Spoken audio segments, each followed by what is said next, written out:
Hello Kalyanites, welcome back to the channel Kalyan institute, जहां हम पढ़ाई को बड़ा ही सिंपल, स्ट्रेस फ्री और इफेक्टिव बनाते हैं। तो बच्चों, अगर आप भी क्लास 10th में हो और मैथ से डरते हो या ये सोचते हो कि 95 प्लस सिर्फ टॉपर्स के लिए ही होते हैं, तो आज की ये वीडियो एंड तक ज़रूर देखना, क्योंकि इस वीडियो में आपकी सारी थिंकिंग चेंज करने की कैपेबिलिटी है।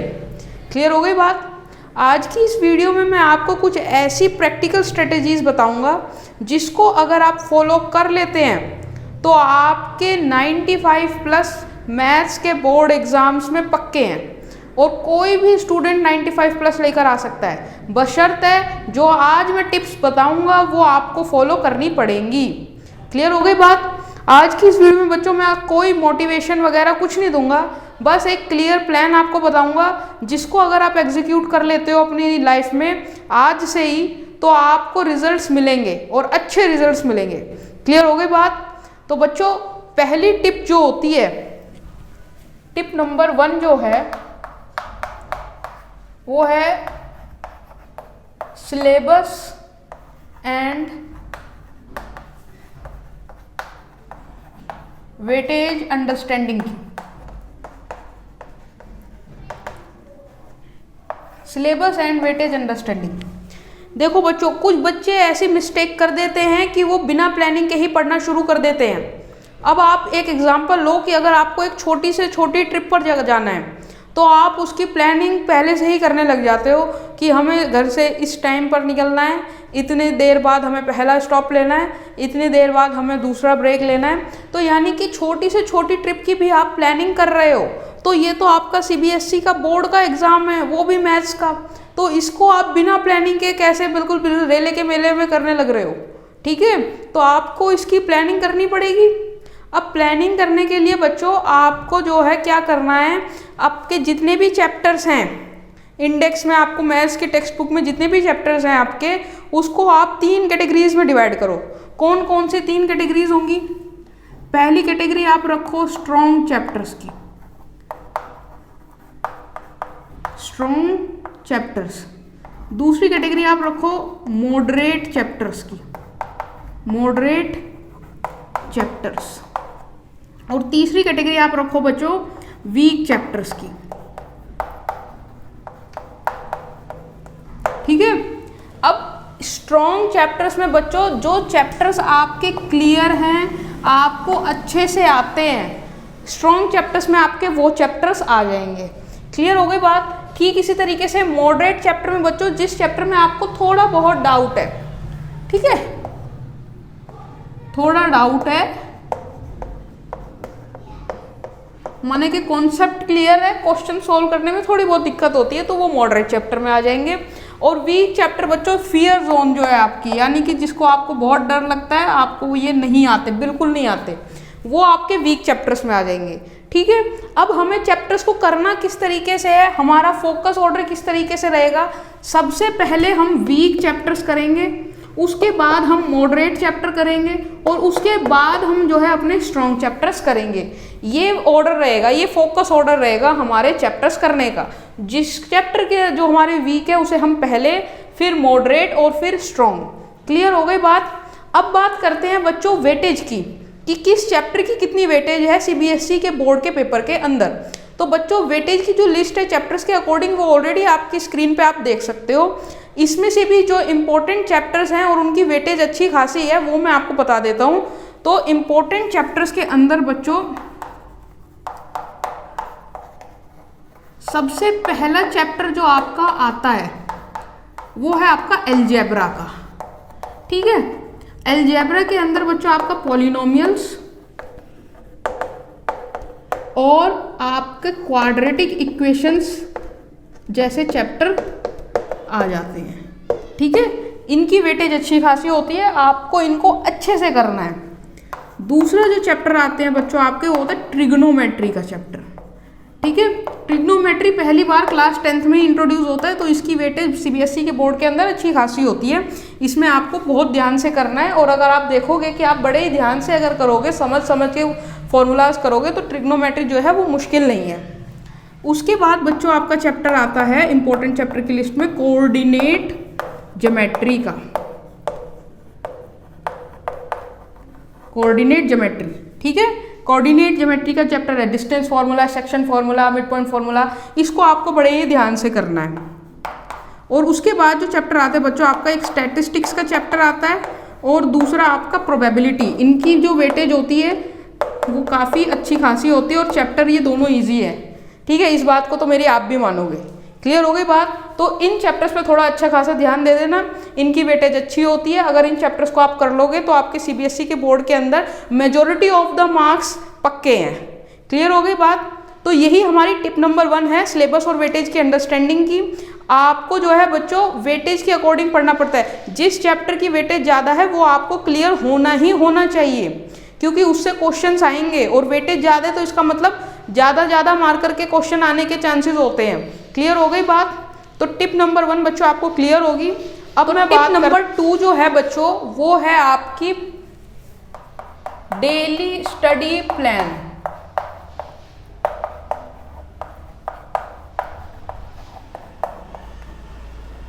ठीक है, डेली स्टडी प्लान। तो अगर आप वाकई मैथ्स में 95 प्लस लेकर आना चाहते हो तो बच्चों आपके ये हवा में नहीं आ जाएंगे। आपको जो है मैथ्स को रोज समय देना पड़ेगा, ठीक है। और आपको मैथ्स को रोज कम से कम 2 से 3 घंटे का आपको समय देना पड़ेगा। क्लियर हो गई बात? अब मैथ्स करने के लिए दिन में कौन सा टाइम बेस्ट है और बाकी सब्जेक्ट्स के लिए दिन में कौन सा टाइम बेस्ट है, उसके रिगार्डिंग मैंने डिटेल में बात करी है अपने टाइम टेबल के एक वीडियो में।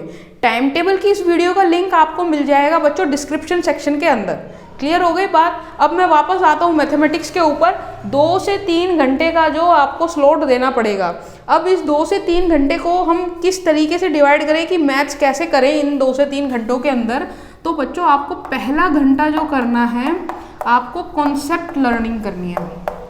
कॉन्सेप्ट लर्निंग यानी कि कॉन्सेप्ट समझना है आपको, ठीक है। कॉन्सेप्ट समझना है। एनसीईआरटी के जो एग्जाम्पल्स होंगे ना बच्चों, एनसीईआरटी के एग्जाम्पल्स उनको समझो, ठीक है। फॉर्मूलाज जो बच्चे होते हैं, फॉर्मूलाज होते हैं ना, उनको समझना है, उनको रटना नहीं है। फॉर्मूलाज समझो, रटो मत।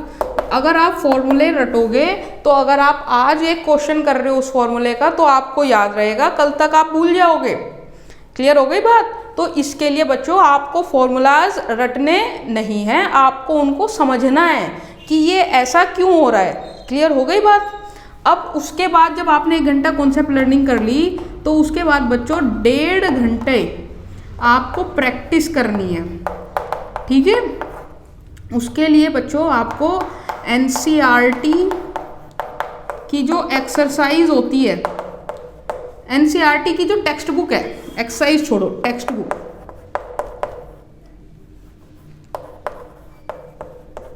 ये मस्ट है, ठीक है। इसके एग्जाम्पल्स, एक्सरसाइज, ऑप्शनल एक्सरसाइज सभी इंपॉर्टेंट है। तो एनसीईआरटी की टेक्स्ट बुक तो आपको करनी ही करनी है। और उसके बाद आप एनसीईआरटी का ही एग्जाम्पलर आता है वो कर सकते हो, और आरडी या आरएस अग्रवाल आप कर सकते हो। कौन सी बुक करनी है, रेफरेंस बुक कौन से सब्जेक्ट की अच्छी है, किस मैथ्स के सब्जेक्ट की कौन सी रेफरेंस बुक अच्छी है और बाकी सब्जेक्ट्स की कौन सी रेफरेंस बुक अच्छी है, उसके रिगार्डिंग भी बच्चों एक वीडियो चैनल पर ऑलरेडी अवेलेबल है। वीडियो का लिंक मैं डिस्क्रिप्शन सेक्शन में डाल दूंगा, प्लीज़ गो एंड चेक, आपको बहुत हेल्प मिलेगी। क्लियर हो गई बात? तो मैथ्स के लिए आपको फिलहाल ये करना है, ठीक है। और जब आप अब ये ऑलरेडी आप 2.5 घंटे की पढ़ाई कर चुके हो, इसके बाद बच्चों 30 मिनट्स आपको क्या करना है, रिवीजन। अब क्या बच्चे क्या करते हैं, काफ़ी बच्चे कॉन्सेप्ट लर्निंग कर लेंगे, प्रैक्टिस कर लेंगे, रिवीजन छोड़ देंगे कि रिवीजन कौन करता है भाई, अभी तो पढ़ा है, दिमाग में तो है ही है। नहीं, ये अप्रोच गलत है, ठीक है। आपको रिवीजन ज़रूर करनी है और सेम डे रिवीजन करना है, ठीक है। सेम डे रिवीजन करनी है। सेम डे अगर आप रिवीजन करोगे तो जो आपका कॉन्फिडेंस लेवल होता है बच्चों, ठीक है, कॉन्फिडेंस लेवल जो होता है और आपका जो रिटेंशन पावर होती है, माइंड के अंदर रिटेंशन पावर जो होती है वो बूस्ट हो जाती है, ठीक है। माइंड में जो कॉन्सेप्ट होता है वो अच्छे से बैठ जाता है। तो इसलिए आपको सेम डे रिवीजन करनी है। सेम डे रिवीजन पे मैं ज़्यादा जोर दे रहा हूँ, सेम डे रिवीजन बहुत इंपॉर्टेंट है। ये मैं अपनी पहली वीडियो में भी बता चुका हूँ, सेम डे रिवीजन का जो इम्पोर्टेंस होती है। क्लियर हो गई बात? तो आई होप आपको टिप नंबर 2 भी क्लियर होगी। अब बात करते हैं हम टिप नंबर 3 के बारे में। तो टिप नंबर 3 जो है बच्चों वो है एनसीईआरटी।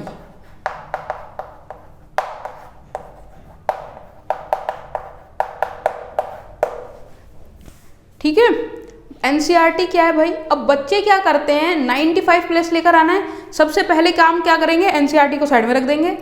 आर.डी. शर्मा ले आओ, आर.एस. अग्रवाल ले आओ, पी.के. गर्ग का क्वेश्चन बैंक ले आओ, एडुगार्ड का क्वेश्चन बैंक ले आओ। ठीक है, इन सबको करने लग जाएंगे। मैं ये नहीं कह रहा हूँ कि ये सब बुक्स गलत हैं, पर आप जो एनसीईआरटी को इग्नोर कर रहे हो वो गलत है। एनसीईआरटी आपको सबसे पहले करनी है। एनसीईआरटी ही आपका बेस है। अगर आपका बेस क्लियर होगा तभी आप इन रेफरेंस बुक्स को सॉल्व कर पाओगे।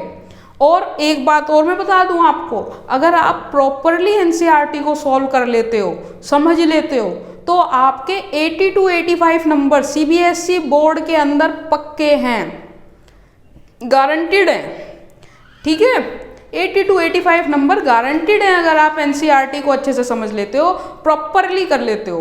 अब प्रॉपरली एनसीईआरटी को करने का क्या तरीका है वो मैं आपको बताता हूँ। प्रॉपरली एनसीईआरटी को करने के लिए आपको एवरी क्वेश्चन जो एनसीईआरटी के अंदर है, whether it is example, exercise और फ्रॉम द ऑप्शनल एक्सरसाइज, आपको उसको कम से कम मिनिमम 2 to 3 टाइम्स करना है। क्लियर हो गई बात? 2 to 3 टाइम्स आपको मिनिमम क्वेश्चन करना है। उसके बाद बच्चों आपको क्या करना है, आपको सभी एग्जाम्पल्स करने हैं, एक्सरसाइज करनी है, प्लस ऑप्शनल एक्सरसाइज करनी है। एग्जाम्पल्स और एक्सरसाइज जो हैं ये तो आपकी इंपॉर्टेंट हैं ही, पर जो ऑप्शनल एक्सरसाइज है बच्चों ये आपकी वेरी वेरी वेरी इंपॉर्टेंट है।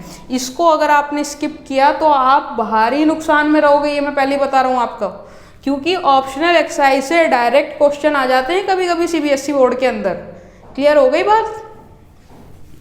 और जब आप ये दोनों चीज़ें कर रहे हो तो आपको एक चीज़ का और ध्यान रखना है कि आपके जो स्टेप्स हैं वो नीट और क्लीन हो। ठीक है, क्योंकि स्टेप मार्किंग होती है और अच्छे से नीट और क्लीन करोगे तो मैडम को, टीचर को अच्छा समझ में आएगा। आपकी प्रेजेंटेशन जो होगी वो अच्छी होगी, और प्रेजेंटेशन अच्छे होने का भी बहुत फ़ायदा होता है बोर्ड के अंदर। क्लियर हो गई बात? तो आपको इन चीज़ों का ध्यान रखना है बच्चों। ठीक है, आई होप आपको टिप नंबर 3 क्लियर होगी। अब बात करता हूँ मैं आपसे टिप नंबर 4 के बारे में। तो टिप नंबर 4 जो है बच्चों वो है आपकी PYQs की।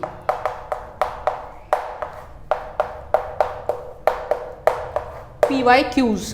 अब ये PYQs क्या है भाई? PYQs मतलब बच्चों प्रीवियस ईयर क्वेश्चंस। ठीक है, जो पहले सीबीएसई बोर्ड्स में पूछे गए हैं। जैसे आप तो 2026 में 2027 में आप बोर्ड दोगे तो 2026, 25, 2024 इन प्रीवियस ईयर्स में जो क्वेश्चंस पूछे गए हैं उनकी प्रैक्टिस करनी है आपको। अब उनकी प्रैक्टिस करने से आपको बेनिफिट क्या मिलेगा बच्चों?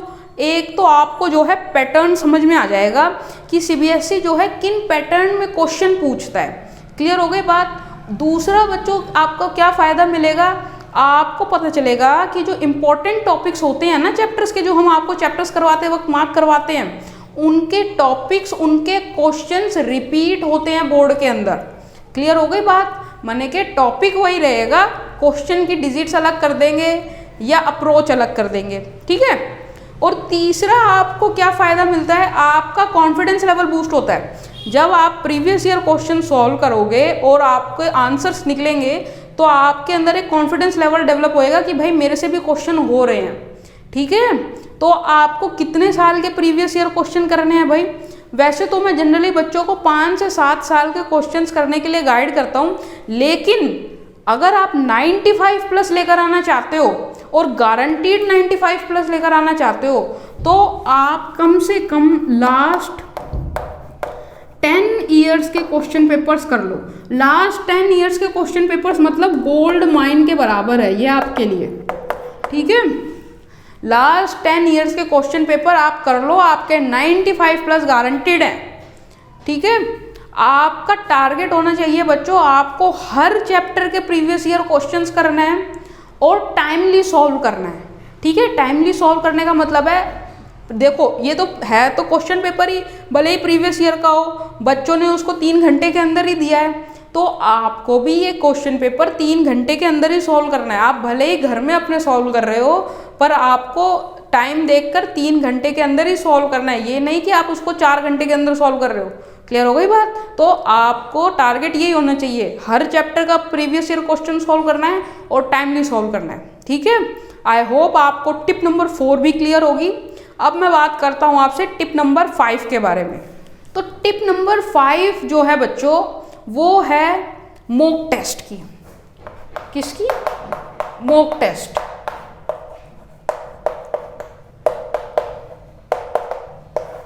अब बच्चों सिर्फ पढ़ना ही जरूरी नहीं होता, अपने आप को आपको जज भी करना पड़ेगा और टेस्ट भी करना पड़ेगा कि जो आप पढ़ रहे हो, जो आप स्टडी कर रहे हो, वो आपके माइंड में बैठ रहा है या नहीं बैठ रहा है। ठीक है, तो उसको आप जज कैसे करोगे, टेस्ट कैसे करोगे, उसको आप जो है मॉक टेस्ट दोगे।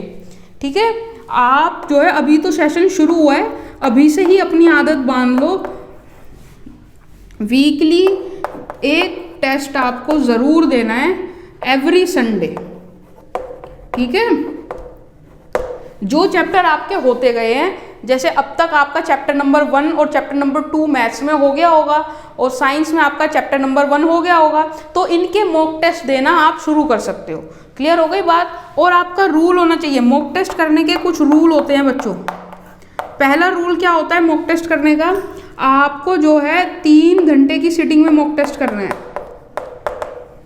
जैसे बोर्ड का पेपर होता है ना बच्चों आपका 10:30 to 1:30, 3 घंटे का, उसी तरीके से बच्चों आपको घर में आप भले ही मॉक टेस्ट कर रहे हो, लेकिन आपको 3 घंटे के अंदर ही मॉक टेस्ट करना है।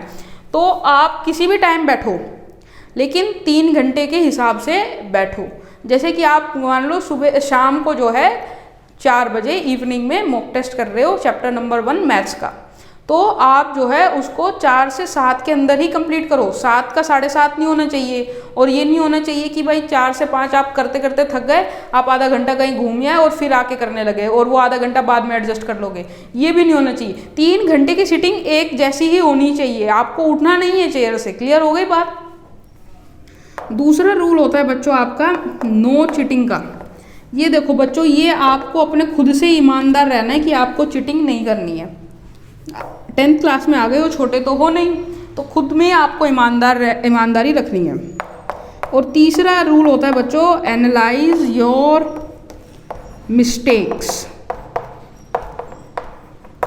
ठीक है, आपने टेस्ट दिया, सपोज करो आपने 4 बजे बैठे, 4 से 7 आपने टेस्ट दिया, मैं कह रहा हूँ 7 से 8 बजे तक का आप ब्रेक ले लो 1 घंटे का, पर 8 बजे दोबारा उस टेस्ट को लेकर बैठ जाओ और उसको चेक करो, देखो कहाँ गलती हो रही है, उस गलती को मार्क करो। ठीक है, और उसका फिर पूरे टेस्ट का देखो कितने मिस्टेक्स हो रही हैं, उन सारी मिस्टेक्स का आप करेक्शन वर्क करो एक अलग नोटबुक में, मेंटेन करो उस अलग नोटबुक को। ठीक है, और फिर कुछ टाइम बाद फिर दोबारा एक चैप्टर 1 का मॉक टेस्ट दो और देखो क्या सेम मिस्टेक रिपीट हो रही हैं क्या। ठीक है, ये ध्यान में रखना बच्चों, टेस्ट की जो एनालिसिस होती है वो बहुत ज़रूरी होती है मॉक टेस्ट से भी। Analysis of mistakes is more important than that of mock test itself. Clear हो गई बात? तो आपको जो है मॉक टेस्ट जरूर देना है और उसकी एनालिसिस तो ज़रूर करनी है। अगर आप पहले ही ठान के बैठे हो कि मैं एनालिसिस नहीं करूँगा मिस्टेक्स की, तो मैं कहता हूँ आप मॉक टेस्ट भी मत ही दो, तो कुछ फ़ायदा नहीं है। क्योंकि मॉक टेस्ट हम क्यों देते हैं? ताकि हमें मिस्टेक पता चल जाए और उस मिस्टेक को हम फाइनल पेपर में ना करें। अगर आप मॉक टेस्ट देने के बाद मिस्टेक्स की एनालिसिस नहीं करोगे, उसको करेक्ट नहीं करोगे, तो फिर आप फाइनल में तो सेम मिस्टेक करके आ रहे हो, तो फ़ायदा क्या है। क्लियर हो गई बात? तो आपको मॉक टेस्ट देना है, उसकी एनालिसिस करनी है, उसका करेक्शन वर्क करना है और फिर अपने आप को इम्प्रूव करना है। ठीक है, आई होप आपको बच्चों टिप नंबर 5 भी क्लियर होगी। अब मैं बात करता हूँ आपसे टिप नंबर 6 के बारे में। टिप नंबर 6 जो होती है बच्चों, वो होती है आपकी कॉमन मिस्टेक्स जो अक्सर बच्चे प्रिपरेशन में करते हैं। मैं आपको पहले बता रहा हूँ, तो आप ये मिस्टेक्स मत करना। ठीक है, आप तो समझदार वैसे ही है। ठीक है। कॉमन मिस्टेक्स में बच्चे सबसे पहली मिस्टेक्स क्या करते हैं, क्वेश्चन करेंगे उसका स्टेप स्किप कर देंगे। अरे आप क्वेश्चन कर रहे हो, आपको पता है कि इस स्टेप के बाद दूसरा स्टेप होना है, आप उसका स्टेप स्किप करके डायरेक्ट आंसर लिख देते हो। तो ये आपका 9th तक चल जाता था बच्चों, 10th में नहीं चलेगा, क्योंकि 10th में बोर्ड के अंदर स्टेप मार्किंग होती है। आपका आंसर भले ही ठीक आ रहा हो, पर अगर आपने स्टेप मिस किया है तो आपके नंबर कटेंगे। इसलिए आपको स्टेप मिस नहीं करना है, ठीक है, स्टेप स्किप नहीं करने हैं। क्लियर हो गई बात। अब दूसरी मिस्टेक्स अक्सर बच्चे करते हैं, डायग्राम्स स्किप कर देंगे। सपोज करो कोई भी ज्योमेट्री से रिलेटेड क्वेश्चन है या फिर आपका सरफेस एरिया से रिलेटेड क्वेश्चन है, तो उसमें डायग्राम बनाना मस्ट है। ट्रिग्नोमेट्री से रिलेटेड क्वेश्चन है, उसमें डायग्राम बनाना मस्ट है। आपने सॉल्यूशन किया, फॉर्मूला सही लगाया, आंसर आपका सही आया, गुड, वेरी गुड, बट आपने डायग्राम मिस कर दिया। अब ये क्वेश्चन मान लो कम से कम 4 नंबर का आया है, तो टीचर आपको 3 नंबर देगी और 1 नंबर डायग्राम के रोक लेंगी। तो ये आपने फ्री के नंबर कटवाए ना, कि सॉल्यूशन आपने सही किया, फॉर्मूला आप अच्छा लिख के आए हो, प्रेजेंटेशन आपकी नीट एंड क्लीन है, पर डायग्राम आपने छोड़ दिया, तो फ्री के नंबर, डायग्राम नहीं छोड़ना है आपको, ये फ्री के नंबर कटवाने वाली बात होती है। तीसरी मिस्टेक्स अक्सर बच्चे करते हैं, क्या करते हैं, फॉर्मूलाज रटते हैं। फॉर्मूलाज अगर रटोगे तो आप पेपर में कुछ और ही करके आओगे, लेकिन अगर फॉर्मूलाज समझ के करोगे, फॉर्मूलाज क्लियर होंगे, तो वही फॉर्मूला होगा आंसर शीट के अंदर भी। क्लियर हो गई बात। और चौथी मिस्टेक जो अक्सर बच्चे करते हैं, लास्ट मिनट पे पढ़ेंगे। ये कुछ बच्चे ही करते हैं, कि आप तो समझदार हो, आप तो करोगे नहीं, पर ये मिस्टेक भी कुछ बच्चे ही करते हैं, लास्ट मिनट पे पढ़ते हैं। लास्ट मिनट पे बच्चों आप ये 6th 7th 8th में नहीं हो आपके लास्ट मिनट में पढ़ के आपके अच्छे नंबर आ गए, गुड, वेरी गुड, चॉकलेट मिल गई, नहीं, ये 9th से ही शुरू करो। बल्कि 9th चलो आपकी निकल गई अब, पर 10th में आप शुरू से ही अपनी स्टार्टिंग रखो, कंसिस्टेंटली शुरू से ही पढ़ो। कंसिस्टेंटली पढ़ने से ही नंबर आते हैं। फिर एंड में तो कुछ 2-3 इंपॉर्टेंट क्वेश्चन बता देंगे, वो अगर लक से आ गए आप पासिंग मार्क जितने कर आओगे, ठीक है। तो आपको शुरू से ही अपनी स्टडी बना के रखनी है, इसमें आपको नंबर अच्छे मिलेंगे। क्लियर हो गई बात। अब बात करता हूँ मैं बच्चों आपसे टिप नंबर 7 के बारे में। अब बात मैं करता हूँ बच्चों आपसे टिप नंबर 7 के बारे में। टिप नंबर 7 है क्या? टिप नंबर 7 है बच्चों, last but not the least, last 30 days strategy. Paper से पहले जो 1 महीना होगा उसमें आपको क्या स्ट्रेटेजी फॉलो करनी है, वो मैं अभी आपको ब्रीफ में बता रहा हूँ। इसके लिए डिटेल में वीडियो में ज़रूर लेकर आऊँगा बच्चों, ठीक है। ब्रीफ में इसलिए बता रहा हूँ ताकि आपको आइडिया रहेगा कि करना क्या है। तो बच्चों लास्ट 30 डेज यानी कि लास्ट 1 महीना जो होता है, इसमें एक वीक में कम से कम आपके पास अप्रोक्सीमेटली 4 हफ्ते होते हैं। तो वीक नंबर 1 और वीक नंबर 2 में आपको क्या करना है, फुल सिलेबस रिवीजन, ठीक है, फुल सिलेबस की आपको रिवीजन करनी है। वीक नंबर 3 में क्या करना है आपको जो है PYQ सॉल्व करने हैं, प्लस आपको जो वीक चैप्टर्स हैं आपके उनको करना है, ठीक है। वीक चैप्टर्स जो आपके इस टिप नंबर 1 में आपके वीक चैप्टर्स होंगे ना, उनको आपको दोबारा करना है और PYQ सारे चैप्टर्स के करने हैं, ठीक है। उसके बाद वीक नंबर 4 में आपको क्या करना है बच्चों, मॉक टेस्ट देने हैं आपको, मॉक टेस्ट करने हैं आपको, उनकी एनालिसिस भी करनी है और आपको फॉर्मूला रिवाइज करने हैं बच्चों, फॉर्मूला रिवाइज करने हैं। क्लियर हो गई बात। तो ये वीक 1 में आपको पूरे सिलेबस की रिवीजन करनी है, वीक 3 में आपको PYQ और वीक चैप्टर्स करने हैं, और वीक 4 में आपको मॉक टेस्ट और फॉर्मूला रिवाइज करना है। ये बच्चों मैंने आपको ब्रीफ स्ट्रेटेजी दी है टिप नंबर 7 की। इसके रिगार्डिंग डिटेल में वीडियो में ज़रूर लेकर आऊँगा आपके लिए।